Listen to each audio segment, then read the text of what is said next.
नमस्कार, स्वागत है आप सभी का। आप देख रहे हैं इंडिया डेली। मैं हूं आपके साथ गीतू चौहान और आइए शुरुआत करते हैं हमारे स्पेशल न्यूज बुलेटिन की, जो है गुड मॉर्निंग इंडिया।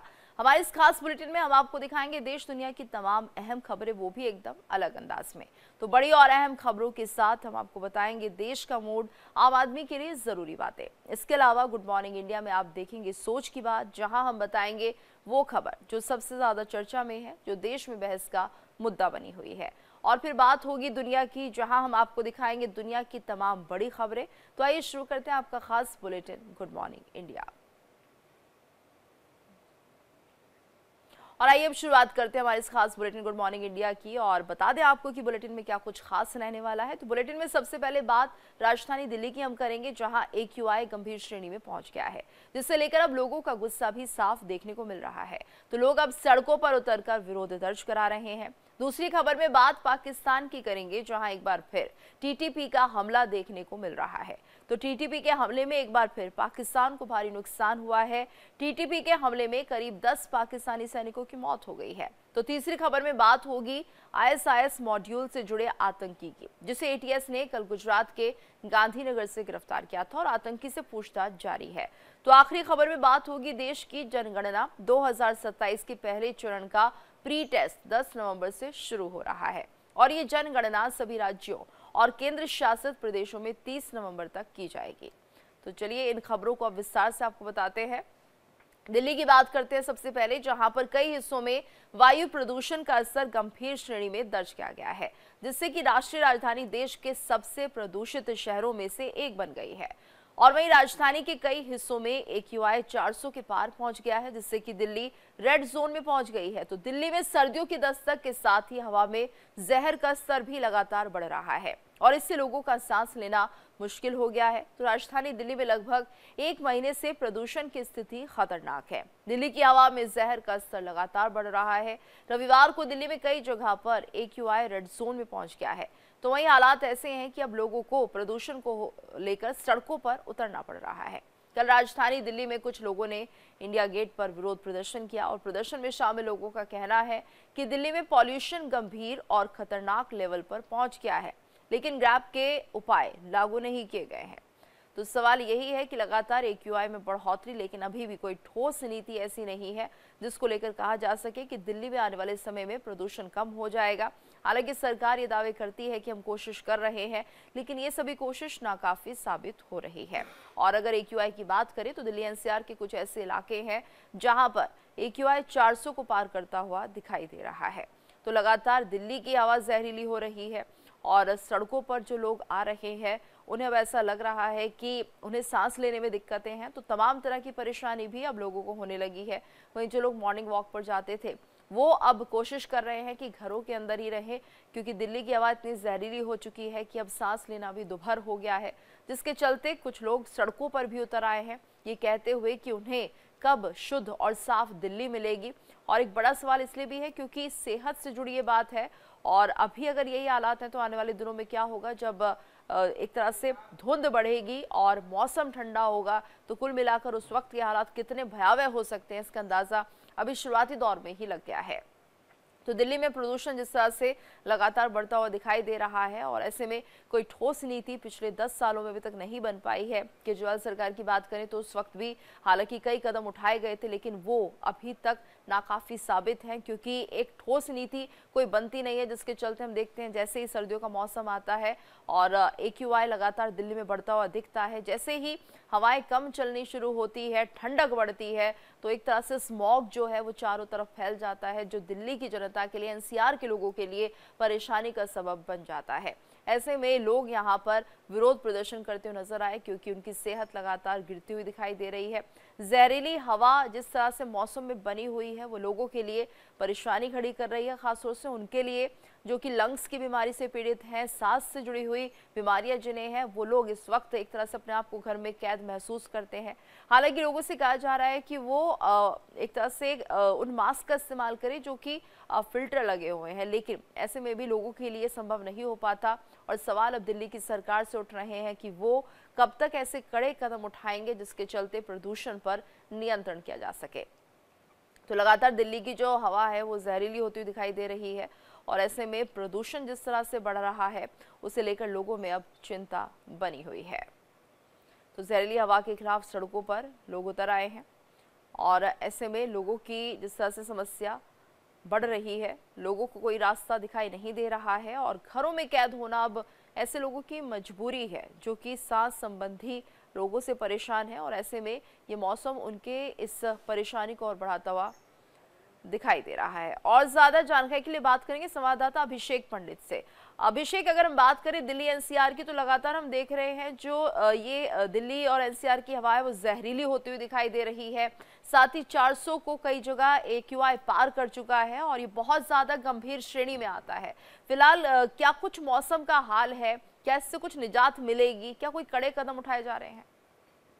जीतू जी, मैं आपको बता दूं कि जिस तरीके से प्रदूषण लेवल जो एक इंक्रीज होता हुआ नजर आ रहा है, वहीं अभी आपने बताया कि 400 से पार जा रहा है, मगर जहां पर हम मौजूद हैं वहां पर प्रदूषण लेवल इतना डेंजरस जोन पे है कि सबसे ज्यादा।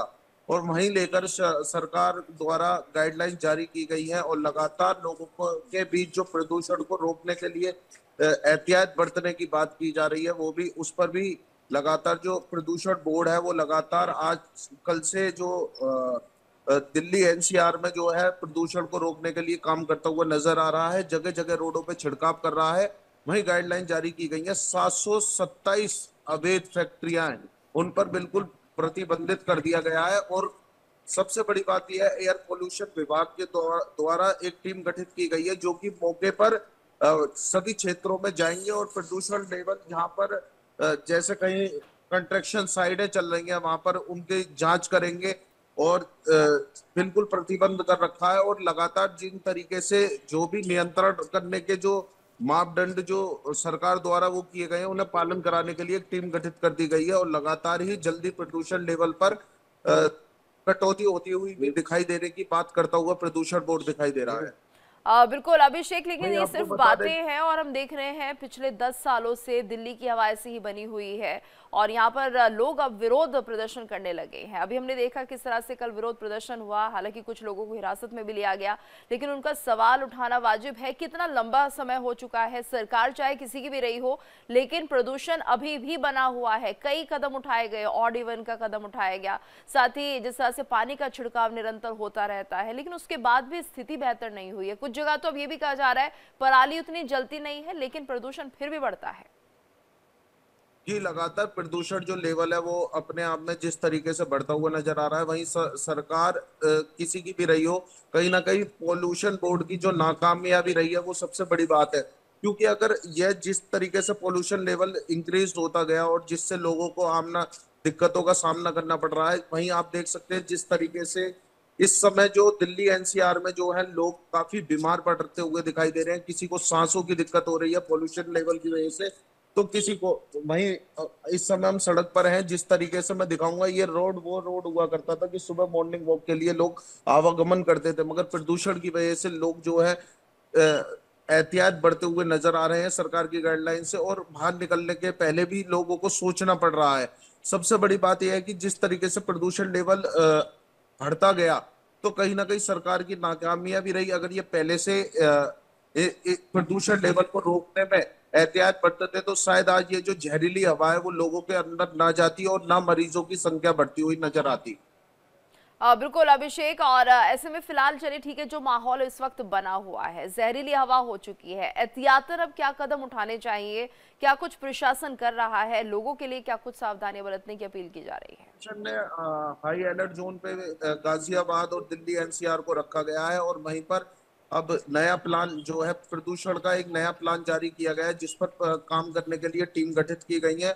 और उनका साफ तौर पर कहना है कि जितने भी अवैध कंपनियां हैं उन पर बिल्कुल बैन रहेगा जी। और उन पर दिशा निर्देशन किया जाएगा। अगर वह कंपनियां खुलती हुई नजर आती हैं या कुछ उल्लंघन करती हुई नजर आती है तो उन पर कानूनी कार्रवाई बिल्कुल की जाएगी, अभिषेक, और कड़ी ये से कड़ी। जरूरी भी है क्योंकि ये सब जो बातें की जाती हैं कि कंस्ट्रक्शन साइट बंद की जाएंगी और तमाम तरह के एहतियातन कदम उठाए जाएंगे, लेकिन उनका पालन होता नहीं है, जिसके चलते प्रदूषण का स्तर कम नहीं होता। धन्यवाद आपका इस पूरी जानकारी के लिए। बात करेंगे पाकिस्तान की, जहां पर टीटीपी और पाकिस्तानी आर्मी के बीच लगातार खूनी संघर्ष देखने को मिल रहा है। और अब एक बार फिर खैबर पख्तूनख्वा के बन्नू जिले में टीटीपी ने पाकिस्तान आर्मी के काफिले पर घात लगाकर हमला किया, जिसमें 10 पाकिस्तानी सैनिकों के मारे जाने की खबर है। हमले में एक सैन्य वाहन भी पूरी तरह से नष्ट हो गया है। इलाके में स्थिति तनावपूर्ण बनी हुई है। पाकिस्तान सेना और टीटीपी के बीच लगातार खूनी संघर्ष जारी है। बता दें कि कल टीटीपी के आतंकियों ने पाकिस्तान सेना पर हमला किया था। बन्नू जिले में एक पुलिस चौकी टीटीपी ने निशाना बनाकर उस पर कब्जा कर लिया था और पाकिस्तानी सेना के जवान चौकी छोड़कर फरार हो गए थे। तो हमले में पाकिस्तानी सेना के 10 जवानों की मौत हुई है। टीटीपी ने पाकिस्तान की चौकियों पर कब्जा कर लिया है। टीटीपी और पाकिस्तान आर्मी में ये खूनी जंग हुई है। हालांकि कुछ चौकियों पर ये देखने को मिला कि पाकिस्तानी सैनिक चौकियां छोड़कर फरार हो गए, जिसके चलते टीटीपी ने बहुत आसानी से इन चौकियों पर कब्जा कर लिया है। तो टीटीपी और पाकिस्तान आर्मी के बीच जिस तरह से ये जंग छिड़ी और ऐसे में मौका देखकर यहाँ पर पाकिस्तानी आर्मी के जवान फरार हो गए और अपनी जान बचाते हुए नजर आए। हालांकि इस हमले में पाकिस्तानी सेना के 10 जवानों की मौत की भी खबर सामने आ रही है।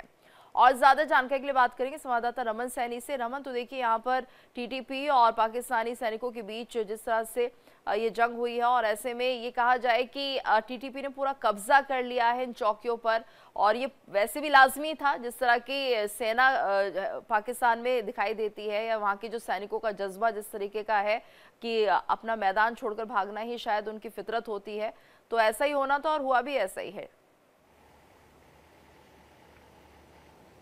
बिल्कुल किंतु आपने सही कहा कि जिस तरीके से खैबर पख्तूनख्वा के इलाके में टीटीपी का वर्चस्व जो है वो लगातार बढ़ता हुआ नजर आ रहा है।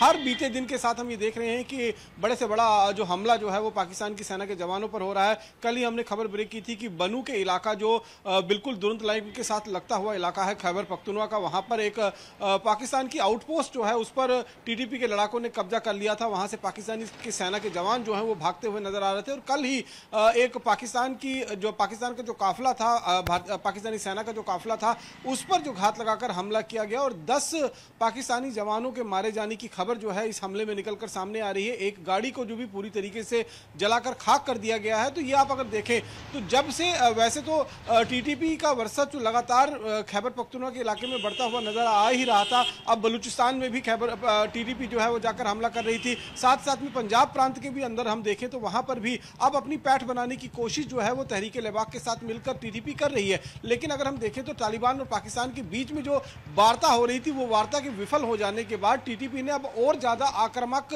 रुख जो है वो अपना लिया है और लगातार ये हमले जो हैं वो पाकिस्तान के खैबर पख्तूनख्वा के अलग अलग इलाके में, चाहे वो खुर्रम का इलाका हो, चाहे वो बाजोर का इलाका हो, चाहे वो नॉर्थ वजीरिस्तान का इलाका हो, चाहे वो बन्नू का इलाका हो, चाहे वो पेशावर का इलाका हो या साउथ वजीरिस्तान का इलाका हो, यानी कि खैबर पख्तूनख्वा तो पूरा का पूरा इस समय टीटीपी के कंट्रोल में है। बलूचिस्तान के अंदर हालात देखें तो वहां पर भी बहुत ज़्यादा बद से बदतर होते जा रहे हैं। वहां पर बलूचिस्तान के लड़ाके जो हैं, चाहे बीएलए के हों चाहे बीएलएफ के हों, वो हमेशा वहां पर पाकिस्तान के जवानों पर हमला करते हुए नजर आ रहे हैं। पिछले 10 महीनों का अगर आंकड़ा निकाल कर देखें तो 1000 से ज़्यादा पाकिस्तानी सैनिक जो है इन हमलों के अंदर मारे जा चुके हैं, जिनमें 700 से ज़्यादा जो सैनिक हैं वो सिर्फ बलूचिस्तान के अंदर मारे गए हैं। तो पाकिस्तान इस समय इस तरीके से इस हालात में पहुंच चुका है कि उसके एक नहीं, दो नहीं, बल्कि 7 टुकड़े होते हुए नजर आ रहे हैं। गिलगित बाल्टिस्तान अलग अपना जो है वो राज मांग रहा है, खैबर पख्तूनख्वा जो है वो अलग अपनी आज़ादी की लड़ाई लड़ रहा है, बलूचिस्तान के अंदर अलग उसने अपने आप को आज़ाद घोषित कर दिया गया है, पीओके के अंदर संघर्ष चल रहा है। सिंध प्रांत में जाए तो वहाँ पर हालात ख़राब हुए हैं। एक बचा खुचा जो पाकिस्तान था वहाँ पर भी तहरीक-ए-लिबाक को आतंकी घोषित करने के बाद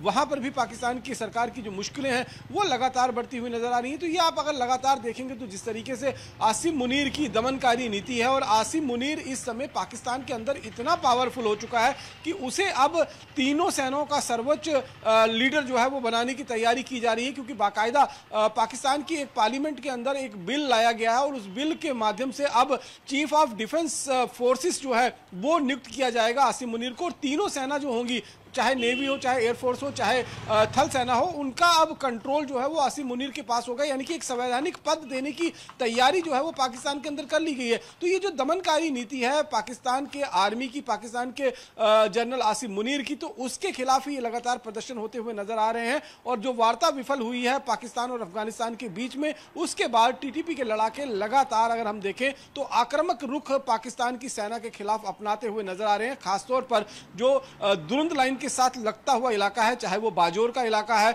चाहे वो खुर्रम का इलाका है, चाहे वो बन्नू का इलाका है, ये सारे वो इलाके हैं जो दुरंद लाइन के साथ लगते हुए इलाके हैं। और यहां पर अब आने वाले दिनों में आप देखेंगे कि पाकिस्तानी सेना के जवानों पर हमले टीटीपी की तरफ से और बढ़ाए जाएंगे। जी गीतू, बिल्कुल। और रमन, जिस तरह से हम देख रहे हैं कि लगातार ये जो हमले हैं टीटीपी की तरफ से, आप जैसे कि आप बता रहे हैं, और बढ़ाए जाएंगे, यानी कुल मिलाकर टीटीपी मन बना चुका है कि अब उन्हें पाकिस्तान के उस हिस्से पर कब्जा करना है, और धीरे धीरे ऐसा होता हुआ दिखाई भी दे रहा है।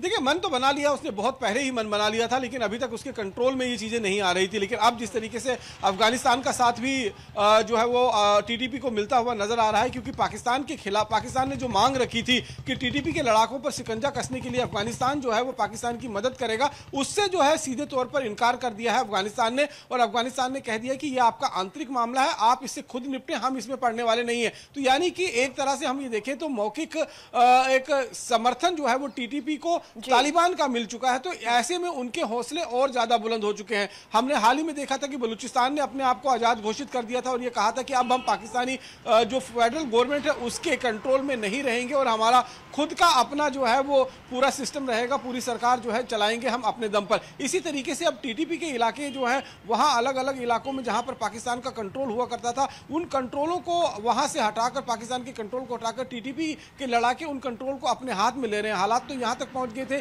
कि वहां पर जिस तरीके से जो सरकारी फंक्शन हो रहे थे, जो फुटबॉल मैच हुआ करते थे, वहां पर टीटीपी के कमांडर को एज ए स्टेट गेस्ट जो है वो बुलाया जाता है। तो तस्वीर अगर मोटी मोटी देखें तो बलूचिस्तान एक तरफ और खैबर पख्तूनख्वा दूसरी तरफ जो है, ये दोनों इस समय पाकिस्तान से दूर हटने के लिए पूरी तरीके से तैयार हैं। गीतू, रमन, आप हमारे साथ बने रहिए और इस बीच एक और बड़ी खबर अपने दर्शकों को बता देते हैं। जम्मू कश्मीर से खबर है, जहां पर आतंकी नेटवर्क को खत्म करने के लिए सेना और पुलिस ने संयुक्त अभियान चलाया है।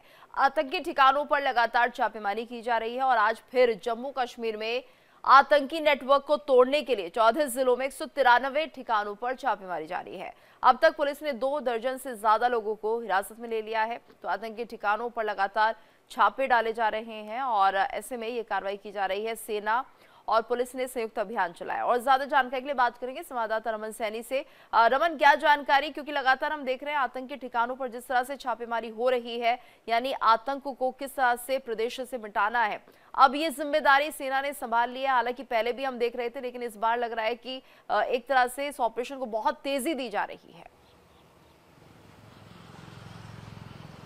जी हाँ, बिल्कुल गीतू, आपने सही कहा कि जम्मू कश्मीर के अंदर जो आतंक का इकोसिस्टम मौजूद है उसको पूरी तरीके से ध्वस्त करने के लिए जम्मू कश्मीर के अंदर लेफ्टिनेंट गवर्नर मनोज सिन्हा की जो अध्यक्षता में एडमिनिस्ट्रेशन काम कर रही है, क्योंकि पुलिस और सुरक्षा का जिम्मा जो है वो मनोज सिन्हा के पास में ही है। और लेफ्टिनेंट गवर्नर मनोज सिन्हा के निर्देश पर पूरी तरीके से आतंक के इकोसिस्टम को ध्वस्त करने के लिए पिछले 3 दिनों से लगातार कार्रवाइयां जो हैं वो कश्मीर घाटी और जम्मू के इलाकों के अंदर देखा जा रहा है। पिछले 3 दिनों की अगर हम बात करें तो अब तक कुल मिलाकर 14 जिलों के 193 ठिकानों पर छापेमारी की जा चुकी है और 2 दर्जन से ज्यादा लोगों को हिरासत में ले लिया गया। अगर मैं डिटेल बताऊं तो कुलगांव में कुल मिलाकर 59 जगहों पर छापेमारी हुई है, किश्तवाड़ में 36 जगहों पर छापेमारी चल रही है, कठुआ में 20 जगह, रामबन में 9 जगह, गांदरबल में 30 जगह, सोपोर में 30 जगह जो है वो छापेमारी की गई है। यही नहीं, जो वहां पर सिम कार्ड विक्रेता हैं, करीबन 4 दर्जन से ज्यादा सिम कार्ड विक्रेताओं से पूछताछ की गई है कि आप जो सिम बेच रहे हैं किनको बेचा जा रहा है। जेलों के अंदर जो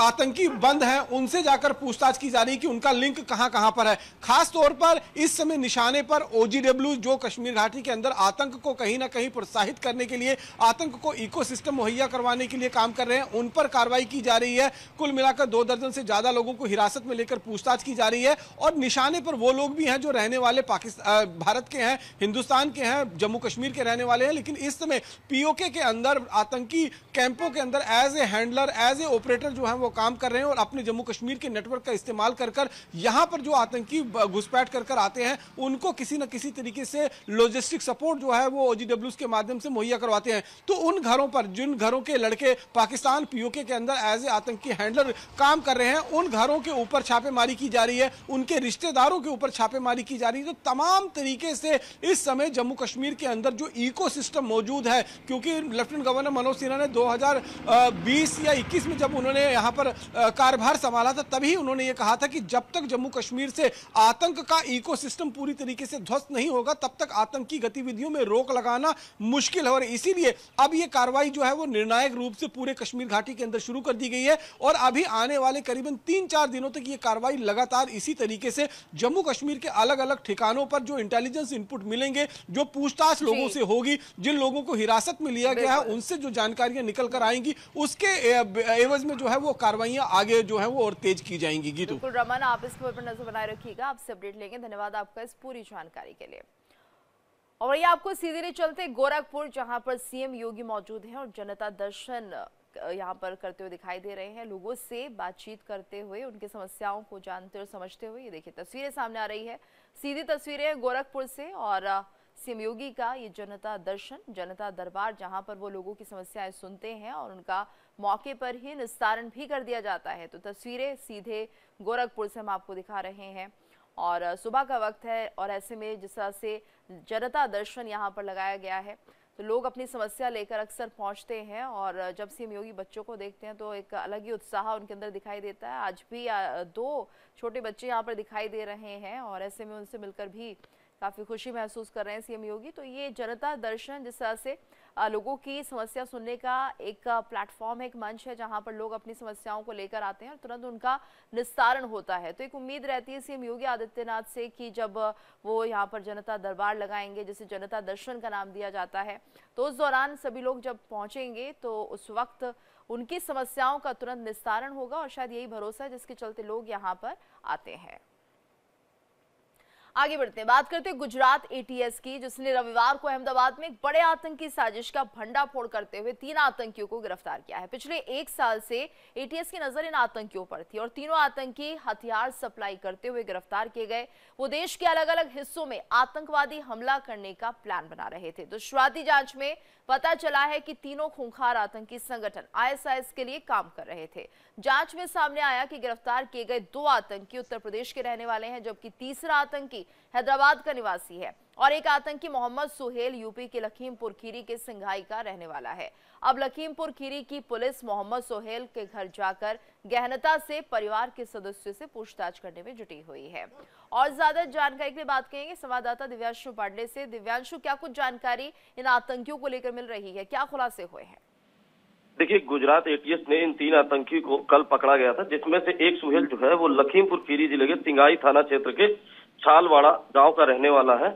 अब लखीमपुर खीरी को पुलिस जो है, अब जब ATS द्वारा इनको सूचना दी गई है तो ये मौके पर सुहेल के घर गए हैं और पूछताछ और गहन जांच शुरू कर दी है। फिलहाल अभी तक पुलिस द्वारा कोई ऑफिशियल बयान सामने नहीं आया है। जब हमने परिवार वालों से बात की तो उन्होंने बताया कि 3 साल पहले कुरान काबिज करने के लिए सुहेल मुजफ्फरनगर के किसी एक मदरसे में गया था और ये जो सुहेल है इसने कोई भी स्कूल या प्राइवेट कॉलेज से पढ़ाई नहीं करी है, बल्कि जो है पूरी पढ़ाई अपनी मदरसे से ही की है। और दिव्यांशु, क्या किसी बड़ी आतंकी घटना को अंजाम देने की फिराक में थे? क्या इनके संपर्क में और भी ऐसे लोग थे जो इनको सपोर्ट कर रहे थे? जी, ये सोशल मीडिया के द्वारा पाकिस्तान के किसी टेररिस्ट जो है ISI एजेंट से जुड़े हुए थे, जो स्नैपचैट एक बताया जा रहा है, उससे कहीं ना कहीं जुड़े हुए थे, जो ATS द्वारा सूचना प्राप्त हुई। ज्यादा जानकारी तो अभी पुलिस देने से भी मना कर रही है। लखीमपुर के आला अधिकारी जो है उनसे भी बात की गई तो उन्होंने भी जो है ATS के ऊपर अपना पल्ला झाड़ दिया कि ATS के पास अभी मामला है और हम इस संबंध में कुछ नहीं कर सकते। जी, लेकिन जिस तरह से इनकी गिरफ्तारी हुई है, काफी लंबे समय से सक्रिय रहे होंगे और बताया ये भी जा रहा है इनके पास से कुछ हथियार भी मिले हैं, उसको लेकर क्या अपडेट है आपके पास? हाँ, इनके पास कुल 3 पिस्टल और जो है 3 जिंदा कारतूस, बाकी कुछ इनके पास केमिकल मिले हैं जिससे ज्यादा विस्फोटक सामग्री बनाई जा सकती थी। जी, धन्यवाद दिव्यांशु इस पूरी जानकारी के लिए। तो अभी फिलहाल पूछताछ की जा रही है, आतंकियों के परिवारों से भी पूछताछ की जा रही है। चलिए आगे बढ़ते हैं। केंद्र सरकार आगामी राष्ट्रीय जनगणना 2027 की तैयारियों के तहत आज यानी 10 नवंबर से प्री टेस्ट प्रक्रिया शुरू करने जा रहा है और ये प्रक्रिया 10 से 30 नवंबर 2025 के बीच देश भर के चुनिंदा नमूना क्षेत्रों में आयोजित की जाएगी। तो बता दें कि देश की पहली डिजिटल जनगणना होगी जिसमें कि नागरिकों की जाति संबंधी जानकारी भी दर्ज की जाएगी। तो प्री टेस्ट का मुख्य उद्देश्य आगामी 2 चरणों में होने वाली जनगणना की प्रभावशीलता और सटीकता का परीक्षण करना है। तो आपको बता दें कि जिस तरह से देश की पहली डिजिटल जनगणना ये होने जा रही है और एक तरह से इस बात का अंदाजा लग जाएगा कि कितनी जातियां हैं और किस तरह से आगे उनको लेकर नीतियां बनाई जाएगी। तो यहाँ पर केंद्र सरकार आगामी राष्ट्रीय जनगणना 2027 की तैयारियों के तहत ये सब कर रही है और आज से प्री टेस्ट प्रक्रिया भी शुरू हो रही है और ये प्रक्रिया 10 से 30 नवंबर तक चलेगी और कुछ चुनिंदा नमूना क्षेत्रों में ये जो पूरी प्रक्रिया है वो आयोजित की जा रही है। यानी कुछ जगहों पर ही सिर्फ इसे आयोजित किया जाएगा ये देखने के लिए कि क्या वाकई ये काम कर पाएगी या नहीं। तो बता दें कि देश की पहली डिजिटल जनगणना होगी जिसमें कि नागरिकों की जाति संबंधी जानकारी भी दर्ज की जाएगी। तो प्री टेस्ट का मुख्य उद्देश्य है आगामी 2 चरणों में होने वाली जनगणना की प्रभावशीलता और सटीकता का परीक्षण करना। यानी कि यहाँ पर सिर्फ अभी ये देखा जा रहा है कि वाकई जो ये तरीका है जनगणना का वो सही होगा नहीं होगा और इसको लेकर ही एक तरह से इसे प्री टेस्ट कहा जा रहा है।